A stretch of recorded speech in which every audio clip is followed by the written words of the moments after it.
Hi everyone, this is Counseling 4000, Chapter 12, Collaborating with People for Change. Motivational interviewing by William Miller and Stephen Rolnick is a very popular method of working with clients now, where basically what we do is we allow the client to acknowledge that they themselves have an issue, let's say. It's very common when it comes to the field of addiction. And it was originally for the field of addiction, actually. And then respecting and collaborating with the clients under a very trying situation. So, very pressurized ones, maybe they're mandated to go into counseling, and for them to actually acknowledge the fact that maybe they do have an issue or a problem that they need to deal with. What is change? Change has different meanings for different people. Immediate changes would be something to address a painful situation, or long-term changes is overall well-being of that person. Abstinence during a rehab program, medication for severe anxiety, living arrangement for an older person all involve changes, right? You're changing from one to the other, or you're using something to help you change or get rid of or lower down your feelings about something, or physical, changes. You're moving from one place to another. Giving up an old habit or way of being or accepting a diagnosis can be very difficult. Even with pain or setbacks, when someone asks for help or say they want to change, change is still difficult. Just because you want to doesn't mean that you can do it very easily either. Obstacles to changes is fear, uncertainty, stubbornness, denial, lack of confidence, lack of hope, and an inability to envision the future. Change takes commitment and hard work. Stages of change. De Clemente and Velasquez in 2002 said originally for expectant mothers to stop smoking.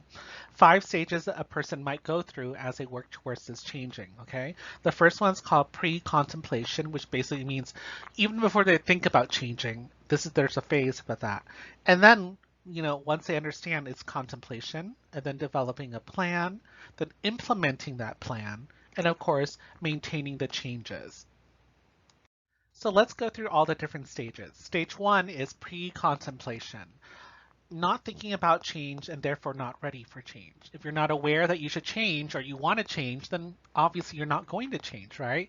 So there needs to be a sense of awareness. But in pre-contemplation, that's not even because we are not aware of it. Not see a need for change, tried to change in the past and was unsuccessful, so again, they're not ready yet. Time to invite this person to look with you at their behavior. So you're going to sit down as a therapist or a caseworker or case manager and then really talk to the client and let them know what's going on. Use iMessages to express concern, like we said in the previous chapter. And of course, invite feedback. You can say something like, so tell me what you think about all the information that you've received so far. And then change is their decision to make. And then you can say, how do you feel about, changing? Or do you think you should change? If so, are you ready? How are you feeling about it at this moment? Stage 2 is contemplation. Willing to explore, but not yet willing to commit to change. So you're like, let me think about it, okay? I don't know if I'm going to or not just yet. That's what contemplating means. Ambivalence about making any changes, which basically means that they don't really know if they should or should not make any changes. This is normal when we are seriously contemplating change from something familiar to something unfamiliar. Because sometimes you really do need to think about it and take some time to think about it before you change because you don't really know what's going to happen. We often are much more comfortable with what we know, even if it's bad, because we know it's bad. We can anticipate it and then just let it happen. Whereas if we make changes, let's say quit a job, we don't really know what's going to happen later. Is it going to be good or bad? We don't know. And still not ready for change. Reassure the person that the decisions to make any changes are up to them, and then talk through the risks and benefits. So you want to talk about the consequences, good and bad, okay? And how do you see the problem? Is it a really big problem? Is it, a small problem? How do they feel about that? Collaboration is a key part of this stage. Many people do not leave the stage, so do not feel responsible if they stay here. Again, people sometimes don't feel ready, and you have to work with them until they feel like they are ready to make that big jump. Stage 3 is developing a plan. Ready to change but needs a plan. Collaborating to find the best plan of action. talk about previous attempts. So you want to tell them, like, let's say if they have tried to stop smoking, tell me a little bit about the last couple of times that you tried to stop smoking, or tell me about the last time you tried. And then they can give you little hints about maybe why they failed. Maybe it's because their partner is also a smoker and they hang out all the time. So then what happens there? Because if the partner is smoking all the time and, they're there, they might say, oh, just give me your cigarette as well, and I'm going to smoke it as well. So you want to brainstorm ideas, and then of course a plan may present itself because of that. For beginners, baby steps may be the way to go. So it might be something like going from, let's say, 15 cigarettes a day to 14 cigarettes a day. I know that doesn't sound like a lot, but it is actually a lot as we look at the bigger picture, okay? Baby steps. If client brings up something you believe may not work, use tentative I messages to bring up your own concerns without discouraging the client. So you can say, I can see how you think that this is going to be a good idea, but I feel like this still might be tempting for you. How do you feel about that? Do you want to try it anyways? And just let them do that so that you've at least bring up something that you were concerned about and let them know. And then like, oh, you know what? I didn't think about it that way. So that might be something that happens during that time period. And so again, it's your method of communication with your client that is going to be really, really important. Stage 4 is implementing the plan. Actually change their thinking or behaviors or old habits. So this is actually now doing it, okay? So we're actually changing their thinking or behaviors or old habits. Think of it as practice. So, let them try it out and see what happens. New way of thinking and doing things still feel new. Like, they're like, oh, I've never not, drank alcohol on a Friday night before. This is different, okay? Normal to be uncertain. And again, it's totally fine for them to feel weird about the whole thing because, of course, they're changing a lot of things that they're so used to. So feeling weird, feeling uncomfortable is okay. And then some may miss the old ways. And again, you can reflect upon that, and see and compare and contrast what the difference is now that you've stopped, let's say, drinking or whatever. Use reflective listening as the case manager, caseworker, or the therapist. And of course, encouragement and support can help the work this person is doing. So again, cheerleading on, for them on their changes is going to be really, really good and really helpful for them. It's like praise. It is positive reinforcement for them. And hopefully that will encourage them to keep on going. Stage 5 is maintaining the changes. Make the changes a permanent part of life now. Okay, so before you're trying to stop smoking, you're reducing it. Now let's say you stop smoking. So how does that work and how do we keep that person from smoking again? Each person takes their own amount of time to make things permanent. So again, each person who is trying to change will be on a different wavelength. You can't say, oh, well, all people will stop smoking in 2 weeks. That just doesn't really make sense, right? Each person's going to take long or shorter. It depends on, the person and themselves and how they see the world and their lives. What obstacles are in the way of long-term success? You want to think about, are there people who are supportive of them in their personal lives, in their home lives? Are there triggers that support the old ways? Do they have friends who, let's say, do drugs? And that encourages them to also, let's say, start smoking or doing drugs as well. Does the environment support change? So has their new way of living, are they being supported that way? Acknowledge the successes and work on obstacles that might pop up. And again, if someone decides that they're going to try to smoke again after a little bit of time not smoking, it's okay. It's like, someone who is trying to be healthy, but you know what? We're all going to get a cold or, we might get sick every once in a while. That's okay, but then we recover. So we want to take care of ourselves during that time, and then we proceed forward again. So don't see relapse as a failure, whatever it is, returning to old habits, whatever it may be. Just say it's kind of like being sick. You can also get better, right? And then continue on. Possibilities, some may revert to the old ways or just a little bit of it. Change can cost friendships or force the person to move, may be invisible at first. So again, they might stop having certain friends around anymore because those certain friends really were not really helping them in any way. They're actually bringing them down. Doubt the client can do this long-term or sustain it. And of course, sudden urge to go back to the old ways. These are all normal because let's say you're stressed out, you want that cigarette really, really badly because it calms your nerves. So it's okay that a person has that urge, but what we want them to do is talk it out with, let's say, a support network so that they actually don't end up smoking again, and that they can get the support whenever they need to. Encouragement and support are crucial at this point. Relapse. We just talked a little bit about that, but let's explore it some more. When someone cannot sustain the new behavior over a long period of time, relapse usually occurs gradually. Look at the attempts your client has made rather than focusing on the failure. Talk about when the client was able to maintain changes over a length of time. So you might say, you know what? You were sober for 4 months. That was amazing because you were drinking, a certain amount of every day. So, 4 months, that's fantastic. But obviously your body, you might want to go back to the old ways because it feels comfortable. New behaviors are a little bit, uncertain or uncomfortable. It's okay. And then, let them know that you acknowledge their successes. Okay. Talk about learning points. What did you learn from relapsing? You know, did it feel good? Did it not feel good? How do you want to go about this? What can be done differently the next time? So let's say that if that person does relapse, what can they do instead so that they don't? Maybe call someone. Like in AA, there's a peer support network that goes along with it. They kind of have like a person that they talk to all the time whenever they feel like they want to drink or whatever. So that might be something that's necessary. Try to make sense of why the relapse happened. So try to understand, were there triggers? Was there something stressful that happened? Did they bump into someone that reminded them of the past? Identify the triggers and prepare for a prevention plan. So if it happens again next time, what do you do instead? And how do we deal with the relapse if it happens again?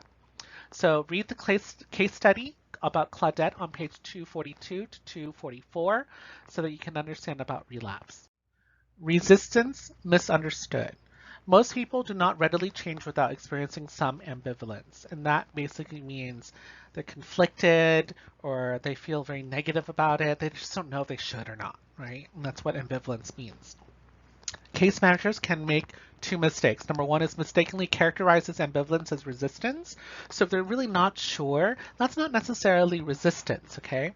And then number two is thinking that it is the case manager who's responsible for the client making changes. No, it's not your responsibility. You are there to offer them, and then they are the ones who decide if they want to make changes. Resistance should be seen as a signal to respond differently. So if they do say something that is resisting, then you want to approach it in a different way. Coming alongside. Rather than arguing, start where the client is currently. So it's time for you to put yourself in their shoes about where they are in their life, in their path, and then, go along with them from there. So there was a party for your father's 75th birthday, and you felt that one drink or even two would not mess up your sobriety. So that's where they are, the day that they decided to, let's say, relapse. It sounded like you really felt an urge to eat those desserts because all your friends were celebrating, and now you feel sort of down on yourself. So again, talking about that instant moment, and then starting from there, and then hearing them talk and express it out loud. Discuss the reluctance you see. Talk openly about what you perceive to be reluctance, using I message to show you may have misunderstood. So you can say something like, to me, it seems like you really feel torn about this. Or, at a party where everyone is drinking, it is hard to be different, right? So talk about that feeling that they have. Allow people to continue as before. Simply reflect back to the other person what you feel he or she sees as the reason not to change. This allows the person to argue for the change.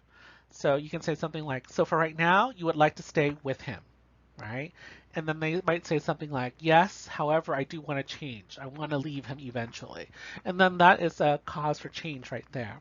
It sounds like you are feeling that for the time being, you want to eat the way you did before, at least for a while. So again, you understand, where they're coming from, and then allow them to continue, but then also at the same time, they're like, yeah, but I do want to change. The decision is theirs. Point out unequivocally that the decision for what takes place belongs to the client. Sorry, I couldn't say that word. Basically, unequivocally, I can't say that word. Basically just means like it is definite that this is happening, right? So point it out that the decision for what takes place belongs to the client. So you can say something like, you are in charge of what you decide to do. Or, however, you want to proceed from here is your decision. So it gives them the power so they can decide where to go from there. Ambivalence is normal. Feeling uncertain, wanting to re-examine things, stop and back up are normal. Ambivalence comes for real change. So what ambivalence again means is feeling that kind of like, I'm not really sure if this is what I need to do. Like that's uncertainty, right? And really people, before you do something, you change, your life, you're going to go, I wonder if this is really what I want, and that's good for them to contemplate and examine these things. So here's two ways to respond to a client. It really can be hard to make these changes. Let's talk about how this is going and what you're going through, right? So you can openly talk about their ambivalence or the uncertainties of their thinking process. Another way is to say, it really isn't always easy to make changes like this. Maybe we can slow down and take another look at this together. Again, they're like, I don't really know if I should do this. So why don't we re-examine and then have them, let's say make a list or re-examine the good stuff that's going to come out of their changes. When clients are discouraged, the situation seems to overwhelm them. They put themselves down, like they can say, "Oh, I'm such a failure. I'm so stupid," and all these other things, or "I can't do it." So again, they will do that. Unwilling to take responsibility, they might blame other people for it. And of course, unable to focus on the solution because they're so distracted. Their goals look impossible to them, and they set impossible standards for themselves. And that's something that's really important for you as the caseworker or the therapist to go, okay, let's talk about what real change can be step by step. I know that we want to say, let's say, I want to stop doing uh, drugs, right? It's not going to be that easy. It's easier said than done. So you definitely don't want to go from, one day they're using a lot of drugs to the next day, no drugs. That type of behavior is actually setting them up for failure. And that's something that you need to be aware of.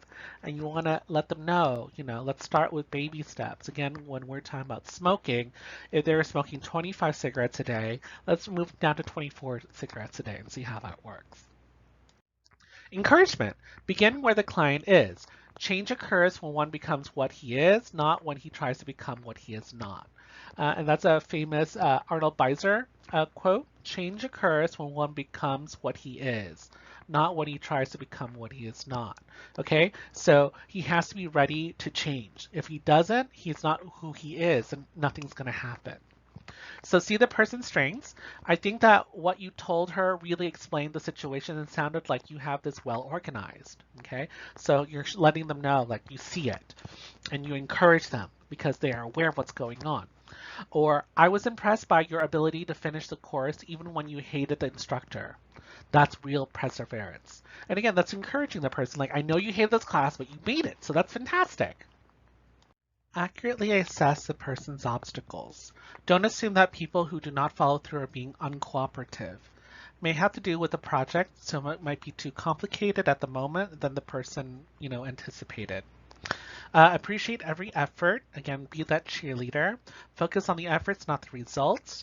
The attempt to grow and change is more important. Never lose sight of potential. Look at client strengths, their past experiences and accomplishments, however small. Use this as a guide in planning the small steps that you can take towards positive change. So that's a really great tip is, when you know what the person can do or cannot do, then you know how big of a step that person can achieve or hopefully achieve anyways. And if it doesn't work, then we're going to scale it back so it's a little bit less, so it's something a little bit more realistic for that person. Recovery model is on Appendix A, pages 449 and 450. So these are some of the things that you need to know, which is self-direction. Individual takes charge of how they will recover, including making significant choices and decisions. They're self-directed, which means that they know how to do it themselves, or they should be able to do it themselves. Individualized and person-centered consideration is given to the unique attributes each person brings to recovery. Their culture, their personal experiences will alter or will influence how they make their decisions. Empowerment is that they speak for themselves and control the elements in their own recovery. Holistic is addresses a person's whole life more than just the issues that cause the person to seek help. Um, Nonlinear is recovery model does not happen in predictable steps, but involves growth and setbacks. Nonlinear does not go in a straight line. You're going to have curves. You're going to go downhill at certain days. You might go back like a loop to step one again because maybe things didn't go out the way that we hoped it would be. But that's part of the fact that, you know, nothing like this is going to be linear. It's kind of like a Quentin Tarantino movie. It starts all over the place, right? It goes from the ending, and then it goes into the middle, then it goes to the beginning, and then it goes to the end again. So that's what nonlinear means. Strengths-based recovery is based on the strengths people bring to the process, and you want to encourage them and let them know that they are strong people. They are able to do these things, but even sometimes, you know, there's going to be setbacks, and it's okay. Peer support, mutual support, and encouragement are provided by peers who share experiences and advice. So having other people who've gone through the same thing and letting them know, oh yeah, you know what, there are times when I relapse, but it's okay because I got better again after that. Respect, people are accepted and appreciated. You know, you respect the person making those changes, you know, and you applaud them as they go along. Responsibility is individuals are personally responsible for their own self-care and path to recovery, relying on their own courage and energy to do so. And of course, hope is striving for a better future. So hopefully people are hopeful about the changes that they're doing. You know, we want to make sure that they feel encouraged and motivated to do the things that they were saying that they wanted to do. Communication skills that facilitate change. So here are some examples of how to make the situation safe so that they can feel like they can explore. Again, okay? Remember, there's some ambivalence that happens with some of your clients. So you might want to start off with, tell me a little bit about how you see the situation, or tell me a little bit about what brought you here today. Or let's talk about what you feel is most important here, or tell me what you feel we should address first. So these are things where it's a kind of an open-ended conversation and allows them to talk about it. And then you can follow up with, so it is really hard right now to see a way out of this, right? Or something like that, because you're empathizing with that person. Or you can say something if this is a specific situation is, so what you feel is most important is to contact your ex-wife to see what she knows about this. Steer around initial worries. So you can say something like, wow, you're really moving ahead of things. Today, I just want you to know how you see the problem and what you think about it. Okay. Or you can say something like, you're way ahead of me here. I just want to know what you think about your situation. So again, we want to go back and make sure that the person's not jumping all over the place or moving faster than they really can handle. Articulate self-determination. Again, that basically means to let people know about your self-determination or your abilities. In the end, what happens here is entirely up to you. So again, we can say that you are in control, right? Or you're free to choose either alternatives. If we're talking about different options, you know, let them know. You can choose whatever you want, and then we can we can go from there. Or you will be the one to decide what happens here. Again, letting them know that they are the one who is empowered and they're the one who actually makes the final decision. Help people talk about change. Construct the interview so that they tell you why change would be beneficial. Ask open-ended questions about change, how that person sees change occurring. So you want to see how they see their world and how they see change to see whether or not it's actually healthy and accurate and how they want to do it. Because if a client comes in and says, I want to stop smoking tomorrow, and they smoke 50 cigarettes a day, obviously that's not something that's realistic, right? So you want to talk to them about change and what is their ability to change. So here are some options when it comes to how to communicate with your client. Tell me a little bit about how you would like things to be. What are some of your ideas about how you might bring this about? What do you think might be a good place to start? And how would things be for you if you did leave? Or let's look ahead about 3 years and tell me where you would think you would like to be. And then say you're coming in here about 3 years from now. Tell me a little bit about how things would be different. So from there, we're asking them, you tell me how you think you're going to solve this problem or what you think the end result's going to be. And then from there, maybe you can work together to decide how to achieve those results. Reflect the responses back to them. So this is some couple of examples of how to reflect. So in other words, you thought you could cut down gradually by smoking 1 cigarette less each day for a month, right? Again, you're summarizing what's going on, right? You're reflecting to what they're saying. Or what you really want is to be free of your symptoms and go back to school. Or so staying there has some real dangers associated with it, because maybe they brought out something like that and you're summarizing, right? You're reflecting what they're saying so they understand what they are saying sometimes. You place people in a position in which they are the ones arguing for and articulating change. The client is the one who is describing how change would be beneficial. All right, discuss discrepancies. Discrepancies being basic things that don't make sense, okay? Monique does not want to take her medication because she felt it labeled her as mentally ill. On the other hand, she recognized that she not only felt better on her medication, but she was also more productive. Consequently, she went on and off her medication with predictable mood swings. So a bad case manager might say something like this. Well, why don't you take the medication the way it was prescribed? It would make you feel better. It would no doubt help you go to work and get things done. Or, do you really think this is not a problem for your health? You are staying in bed, sleeping all the time, neglecting your family and your hygiene. How do you think this isn't a problem? So again, these are kind of mean, right? Because you're scolding and yelling at a person who's trying to figure out why she doesn't want to be on meds or why she should be on meds. And she has ambivalence. And by kind of saying, well, I told you so, or whatever, doesn't necessarily encourage that person to do what is probably best for them. Here's a good case manager response. Tell me a little bit about the problems in the way you're taking your medication now. Or tell me about how things would be if you took the medication consistently. See how that is a lot more motivating? It's like, you tell me when you take the medication, how does it make you feel? And how is it actually making you regular, basically? And that's something that they might not realize or see it as that way. Open-ended questions about what she would like to see in her life 4 or 5 years away illustrate the difference between the way things are and the way the client would like things to be. So here's a way of saying that is, let's put aside how hard it might be to change and tell me how you would like to see things or like things to be in 5 years. Reflect the responses to such questions back to the person so they are heard twice. So once they say it, you say it again, but not exactly in the same words, but paraphrase it or summarize it. So they hear it again in a different way, like, oh yeah, I see how you see what I'm talking about. Look for ways to allow people to discuss the disadvantages of their present situation and the advantages that could be had if things were different. So here are some examples. How would things be different if you decided to do this? Maybe we could look at how this change would make things better. Could we look at how things might be a bit better if you do this? So do you see how motivating that is? Tell me about the concerns you have right now if you make the change. Or describe some of the main reasons for not making a change like this.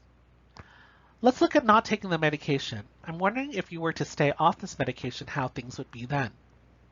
Or tell me a little bit about the worries you have about your situation. So as you can see right there, let them vocalize or talk about all the concerns or ambivalence that they have, and then you reflect on them and then they'll hear it again and they'll say, oh, you know what, actually it's probably better if I do take the meds. Hopefully that's how it will end up. Allow people to express ambivalence. Brian knows he should diet, but he tells you that doing so would mean a damper on his family get-togethers, denying himself the food he loves, and eating food that seems boring to him.